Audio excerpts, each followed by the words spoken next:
If you have been trying to secure a new job, whether it's you're job searching to go into a new organization, you're trying to get a promotion, whatever it may be, you're on the job search.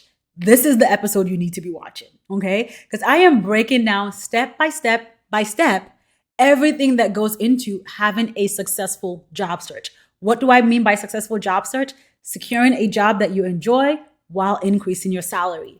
If that sounds like the kind of support you need in your career right now, then definitely stay tuned and watch this entire episode.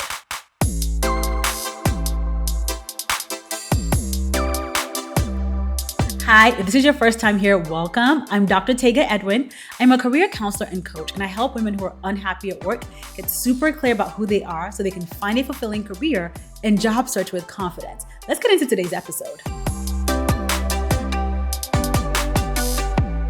This is more of a tactical episode where I'm sharing strategy, things for you to do to have a successful job search. So if you have been job searching for a while now and you have not been able to land a new job or even land a job interview, this is the episode for you. Again, at this point, I'm repeating myself, and that's just my excitement because it's like we're going detailed today. Okay, so I'm just gonna get right into it. I don't think I need too much of an intro. If you're job searching, you want to job search better, this is the episode for you. Let's talk about it. The first step, so if I think of the anatomy of a successful job search, when I work with my clients, there's really 4 parts to the anatomy of a successful job search. So 4 different branches or parts or even steps, whatever it may be, that make up the anatomy of a successful job search. So the first one is simplified search. Simplified search. In this very first part, so the first thing you have to do to have a successful job search is simplify everything. Everything. Because job searching is already a process that can be stressful. It's a process that can be overwhelming. And so if you go into it without simplifying the process, you're just going to go through the process feeling frustrated, overwhelmed, annoyed, depressed, demotivated, whatever other emotion word you can think of that maybe you have been experiencing in your job search. So you first have to simplify the process. And the way that I do this with my clients, there's a few things here. One is we start with clarity. And I talked about this when I said an aligned job is one that's aligned with your values, interests, and skills. So before you start job searching, you absolutely need to be clear about who you are, what you value, what you're interested in, what skills you want to use, and the one aligned job you're trying to secure. Once you have clarity about who you are, it's so much easier for you to then make the connections to, okay, what is the job I'm trying to land? And so you need to start with clarity about the job title, the industry. Like when I work with my clients, we create what I call an ideal career profile where we map out your ideal job title, ideal salary range, ideal company, ideal team environment, ideal manager. So you want to have clarity about what you're looking for. So starting with clarity allows you to have radical focus in your job search.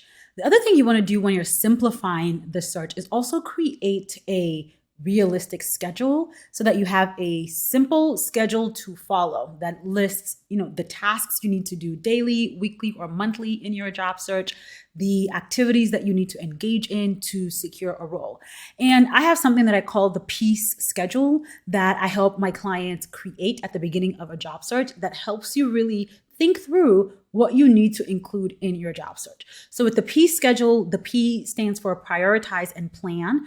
And we already talked a bit about the prioritize part of things, which is what's the role that you're prioritizing. But then you also want to plan out which days of the week are you engaging in job search activities, which job search activities are you engaging in, and when, and actually plan it out and figure out, okay, this is when I'm searching, this is when I'm applying, this is when I'm networking, this is when I'm upskilling. So the different tasks that you might need to engage in, you want to just plan out what you need to do. The E stands for establish boundaries. Again, because job search can be overwhelming, it's easy to burn out or get just worn out from the process. So you want to establish clear boundaries for yourself in terms of putting in time to get up and stretch, to take a break, to do social things. And you want to establish boundaries with your current company. Okay. If you're currently job searching, that likely means that your current job is no longer meeting your needs, helping you reach your career goals, or serving you. If you're like most of the women I work with, you're straight up unhappy. Okay. You're straight up unhappy and feeling miserable in that job right now. So you have to establish boundaries by reducing your work effort. This is the time when you start putting in about 70% effort into your organization and not 100%. That way, that extra 30%, you're using it to job search so you can get out of that job that's draining you. So that's established boundaries. The A stands for allocate time blocks. So when you were prioritizing and planning, you wrote out all the different tasks you need to engage in to job search. So now you need to actually go into your calendar and allocate time blocks. When am I going to search? When am I going to update my resume? When am I going to network? And this calendar should be built around your job. I actually give my clients a sample calendar of working a 9 to 5 and doing, putting in all the job search activities. That doesn't include weekends. So there's time in the evening to spend social time and time on the weekends to be social so that you have breathing room and capacity in your life so you can stay energized and engaged throughout the job search.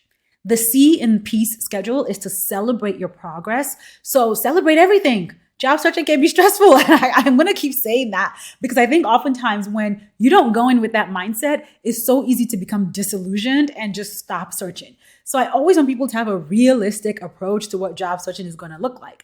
So celebrating everything. Celebrate when you create your schedule. Celebrate when you update your resume. Celebrate when you talk to a recruiter. Celebrate when you get an interview. It doesn't matter what it is. Celebrating every step of the way will help you remain engaged and motivated throughout your job search. And then the E stands for evaluate and adjust. So you want to always be evaluating the activities that you're engaging in your job search. Is this activity actually leading to good outcomes? Am I finding jobs that I want to apply to? Am I getting interviews? Am I having conversations with recruiters? Am I having opportunities being sent to me? Those are some evaluation metrics to help you know if the actions you're taking are successful and productive. And if they are, you keep going. If they're not, that's where the adjust comes in. You adjust accordingly. So part of this first piece of a successful job search is the simplified search, which allows you to really simplify the process, create a clear task framework picture of what your job search is going to look like so that as you go in your job search, all you're doing is showing up and following what you already laid out in this first simplified search part of the job search.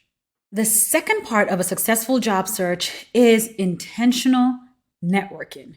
You have to be having intentional career conversations with people in your life and that are new to your life if you're trying to have a successful job search. Look, let me break down some numbers for you, okay? Show you the facts.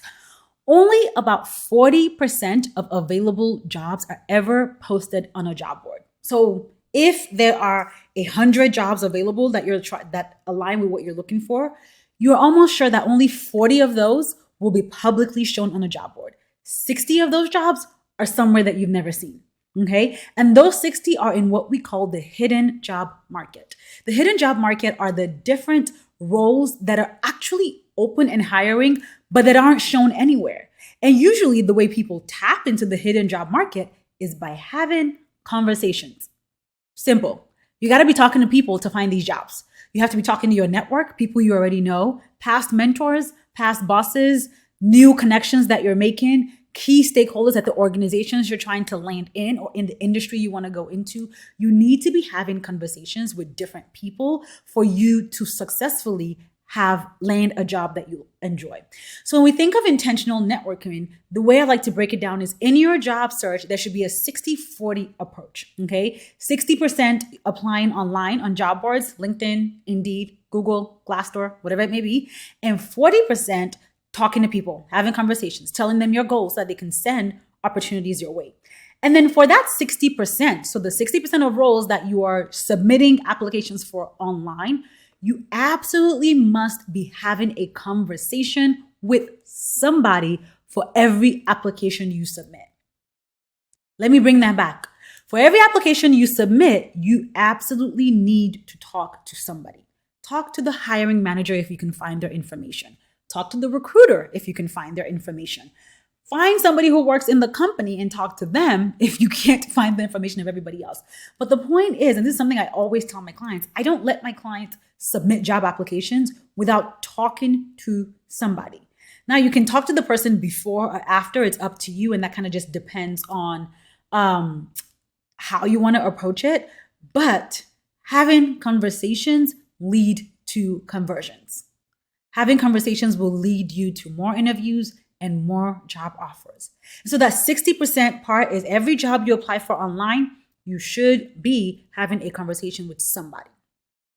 For the 40% of having intentional conversations, this is where now you're finding people to talk to based on a few things.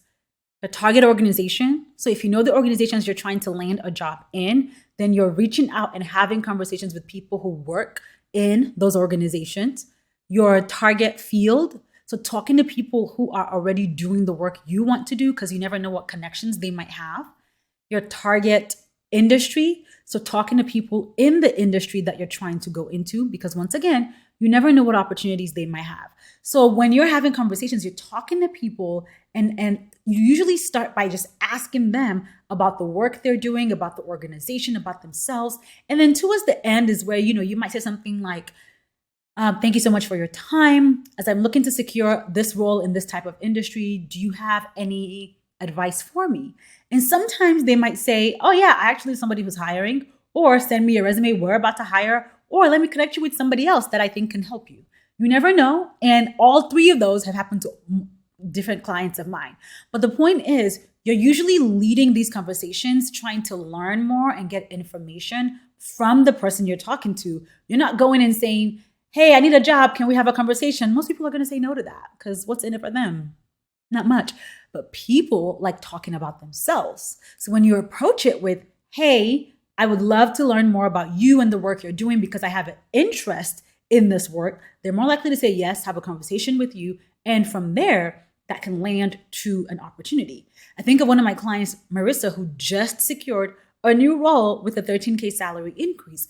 She had 2 potential offers on the table, and those came from conversations. She did not spend any, not even a single hour aimlessly scrolling on LinkedIn. The only time she was on LinkedIn was doing research the way I teach my clients to research roles and opportunities using LinkedIn. But when it comes to actual applying for roles that were available, she had one conversation with a past mentor who connected her with someone who was hiring. She talked to that hiring manager. They gave her feedback on her resume. They told her about a role. And then they told her about another role at that organization that was available. So from 2 conversations, her mentor and a hiring manager, she learned about these 2 roles, interviewed with them, landed a job that she's excited about. Just from having conversations. So this intentional networking part of the job search is crucial, and you should never skip it. Don't ever skip it, okay? When you just submit your resume online, it's literally like you're sending your resume out into a black hole, never to hear back again. Okay, the average job search online on average receives 250 applications, and that's on average. Some jobs get 1,000 applications, some get less depending on the role. Recruiters ain't got time to read 250 applications. Let's be real, if you were a recruiter, you wouldn't do it either. And so when you just submit your resume and don't do anything else, you're like a drop of water in a bucket of water. You're not standing out, you're not making yourself special. Like there's just no reason, let's be candid, for the recruiter to reach out to you. But when you start having conversations, you make yourself stand out.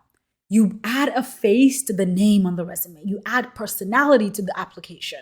So you absolutely should be having a conversation with somebody, a key stakeholder, every time you submit an application online. So the anatomy of a successful job search, we're talking about simplified search and then intentional networking. The third component of a successful job search is targeted applications. Targeted applications. Hopefully now you can hear from the language that searching for a role and applying to a role are 2 different things. Okay? Searching and applying are 2 different tasks. And more often than not, one of the things that can lead to frustration in the job search is when you try to do both at the same time. Like you're searching for jobs, trying to apply for everyone you see, and that can just be overwhelming because you're trying to engage in two different activities at once. You should have separate time just to search and save the roles you want to apply to, and then time that you're actually submitting your applications to the roles that you have saved that you want to apply to. So targeted applications, this is really where you are creating a career brand collateral. You're creating a career brand collateral that is adequately marketing you for that one role. Again, so simplified search. We have one specific role we're trying to secure. So you're creating a career brand collateral that positions you as the best candidate for the job you're trying to secure. You might be thinking, girl, what the heck is a career brand collateral? I'm glad you asked. Let me tell you. So your career brand collateral consists of your resume, your cover letter, and your LinkedIn profile. Resume, cover letter, LinkedIn profile, those three things make up your career brand collateral. And all three of those should be telling one cohesive story that positions your skills, your experiences, and your accomplishments for the job you're trying to secure. Let me say that again. Your resume, your cover letter, and your LinkedIn profile should all three tell a cohesive story about how your skills, your accomplishments, and your experiences make you the best candidate for the job you want. Can you hear how if you don't have clarity, that's going to be difficult? Because you can't position yourself for 5 different jobs and do it effectively. You just can't. Trust me. Like, I know. I've worked with over 100 women at this point job searching. I've job searched multiple times. You just can't do it. This is why radical focus is so important. When you are clear on the role you're trying to secure, it is so much easier to market yourself for that role. So your targeted applications includes building out those key materials and then actually applying to the jobs that align with your ideal career profile. Now, one thing about me, and it might be the educator in me, is I love a good framework. I legit have frameworks for almost everything that I do with my clients. And because of time, I'm not going to go into the frameworks for all 3 parts of the career brand collateral. But when you're a client of mine, you get access to all my frameworks, all my templates, all my scripts to have a successful job search. But I do want to spend a few minutes talking about the resume because of the 3 parts of your career brand collateral. That's the one that I think stresses people out the most. And that language was intentional because I'm not going to say it's the most important because candidly, it's not the most important. Okay. Maybe your LinkedIn is the most important, but I think they have equal importance. But I know that the resume can make or break your job search, even when you're approaching it from networking, because it has to position you as the ideal candidate for the role you're applying for. So let me share with you the framework that I have for building a successful resume. And this is not, it's more of a framework for you to audit to see if your resume is going to lead to more conversions, if your resume is going to land you more interviews and land you the job. So it's called the Target resume, and Target is an acronym. The T stands for transferable skills. Your resume should absolutely be communicating your transferable skills. The skills you have that will allow you to be successful in the role that you're applying for and as a working professional in general. So the T, transferable skills, should be highlighted in your resume. A is for aesthetically pleasing. Like, your resume should not look like a hoarder's closet. I like just words everywhere on the page. No, like, you need to have white space all around your resume. Like, I tell my clients, margins should not go beyond 0.7. I think it's inches. I'm not sure what it is on Word, and even that 0.7, it's just of opposite margins. So if your left and right margins are 0.7, then top and bottom should be 1 full inch. If top and bottom are 0.7, then left and right should be 1 full inch. I don't know if I said that backwards. Hopefully you track what I was saying, but it should be aesthetically pleasing. Only use one font. Don't use colors on your resume. You can use bold, italics, underlining to emphasize things, but you absolutely should not be using color on your resume. So the A stands for aesthetically pleasing, and trust me, it matters. If your resume is cluttered, the recruiter is not going to read it. If it's cluttered, it's not getting read. Because already the way recruiters look at resumes is they skim down the left side of the document. This is why the beginning things that you say matters, right? So you need your resume to be aesthetically pleasing. The R stands for results oriented bullet points. So you know how you put the bullet points on your resume? Don't just talk about what you did at your job. Like, they don't want to see your responsibilities. Like, girl, anybody care about that? I mean, some people do, but the recruiter doesn't. Your bullet points should communicate. I crack myself up sometimes. Your bullet point should communicate the results of your responsibilities. The result of your responsibilities. How did you help the company's bottom line? How did you increase efficiency, increase client retention, reduce redundancy, reduce client attrition, increase revenue, reduce revenue, like whatever else you can think of, like just why does the work you do matter? Think of it as the so what. Like for every bullet point you have, answer the question, why does this matter? Or why did this matter to the organization? So those are that will help you create results-oriented bullet points. Okay? The E in target stands for efficiently organized. Everything in your resume doesn't have the same priority. Okay? Like think of your resume as, I don't know, like a block, like a street, and you want to use the real estate efficiently. The things at the top, most important. If you have a 2-page resume, girl, they ain't reading the second page at the beginning, okay? When they get down to like 3 to 5 candidates, they might read it in more detail, but that initial screening, the first page, that's the real estate. The top half of the first page should tell the main story. So if you've been working for 5 years, your education doesn't need to be at the top unless you got a new degree that's relevant because you're transitioning into a new role. But if you've been on the same trajectory and you're continuing on that trajectory, at this point, your education is not as important as your experience. So you want to use the real estate on your resume efficiently and organize everything well. Okay? And then the T, the final T in target, stands for targeted keywords. Your resume must absolutely include targeted keywords. What are targeted keywords, you might be asking? Well, keywords from the job description of the role that you're applying for should be infused in your resume because that will help you talk about your experiences in a way that aligns to the role that you're applying for. When you use the language in a job description on your resume, it's so much easier for you to assess if you have, If you have convincingly, competently, eloquently, whatever word you want to think of, if you have positioned your experiences and your accomplishment in alignment to the job you're applying for well. Keywords is how you're going to assess, have I actually talked about what I've done in a way that aligns with what I'm trying to do? So I wanted to share that with you as one piece of the targeted applications because that's the part that I at least with my clients, the resume is what stresses them out the most. And when I work with my clients one-on-one, we work on the resume in detail. Like we'll pull up a job description and build out the resume to align with the job description. Okay. So the anatomy of a successful job search, we have your simplified search, which includes building out a clear ideal career profile and you're crafting your piece schedule so you don't burn out. Your intentional networking where you're having these career conversations. And mind you, career is also a framework. We're not going to go into that right now, but you're having career conversations so that you can tap into the hidden job market. And then targeted applications. This is where you're building out your target resume, your ATM cover letter, and your magnetic LinkedIn profile that attracts opportunities to you. And then the last piece of a successful job search is secured success.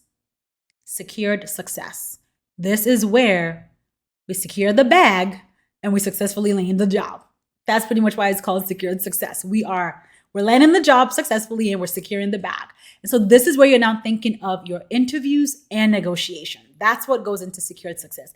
And also, creating your 30, 60, 90-day successful job plan. And I do that with my clients, but I want to focus on the actual job searching part, which is the interview and the negotiation.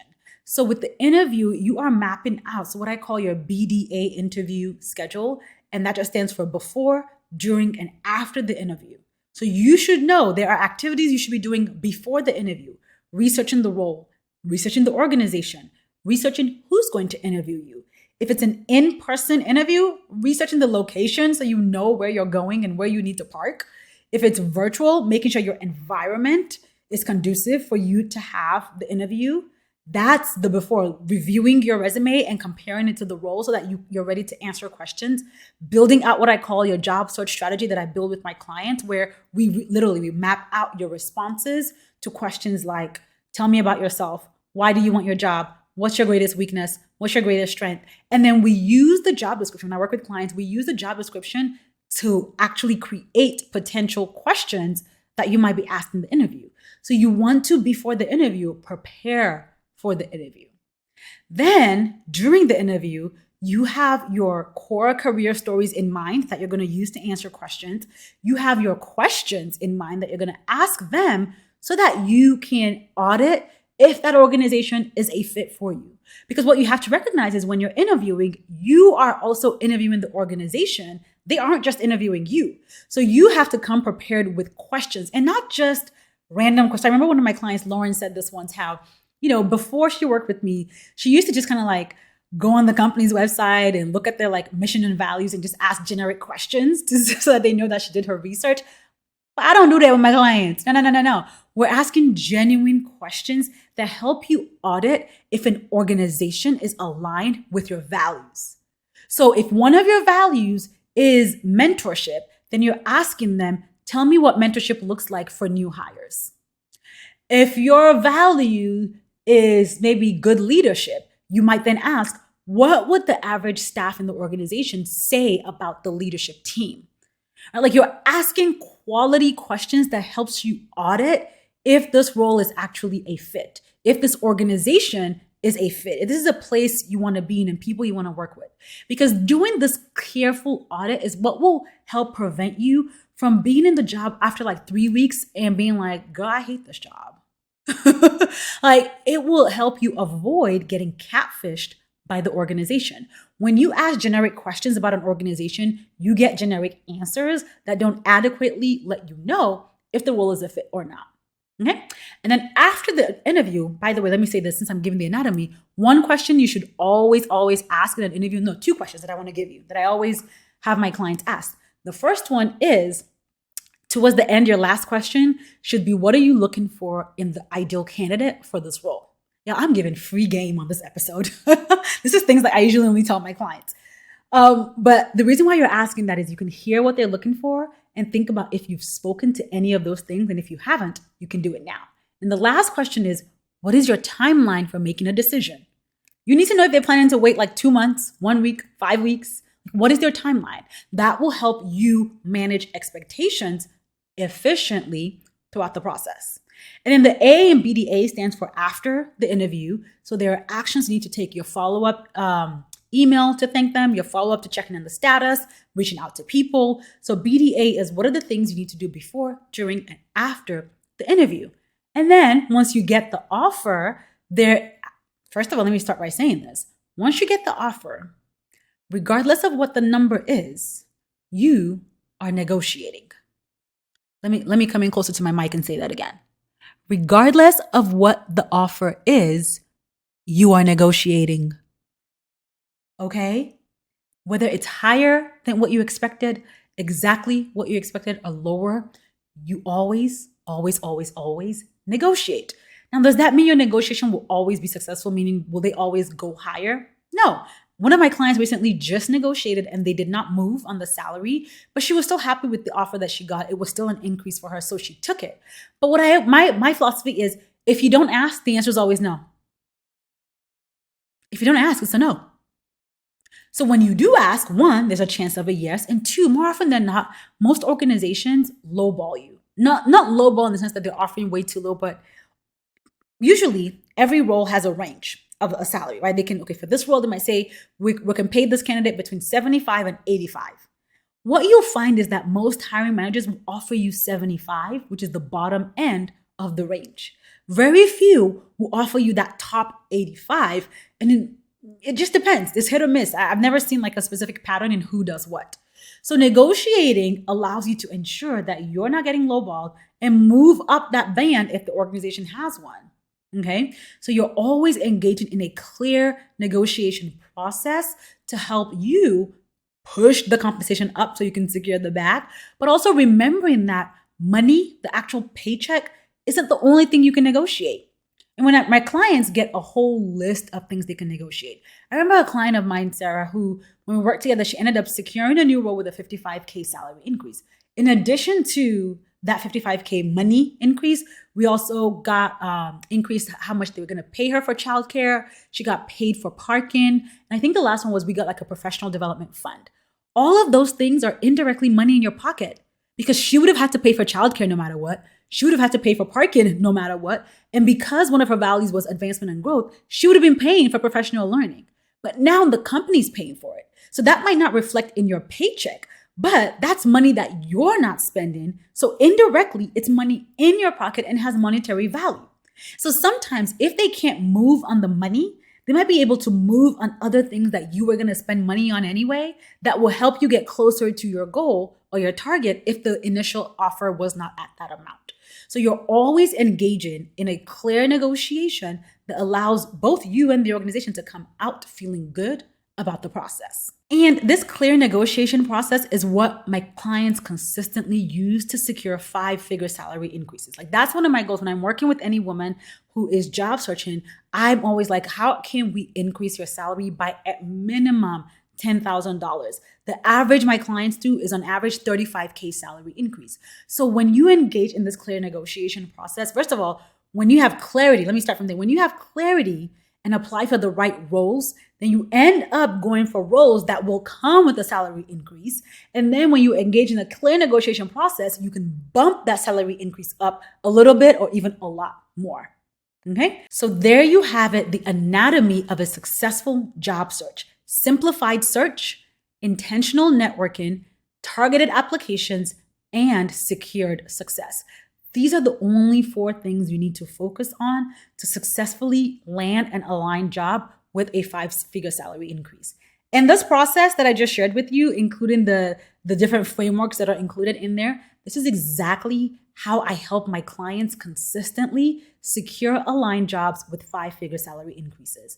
So if you have been trying to secure a new job unsuccessfully and you're finally ready to secure an aligned job with a salary increase without applying to hundreds of jobs, without starting over in your career, without feeling frustrated and defeated, then I invite you to work with me to be your career coach. If you go to privatecareercoaching.com, you can learn more about how I work with women one-on-one in their job searches to secure aligned jobs. But through private career coaching, we'll work together to do every single step of what I just shared with you. I will help you get clarity about who you are, the role you're looking for, the interview process, all of it. Literally, this is end-to-end job search support.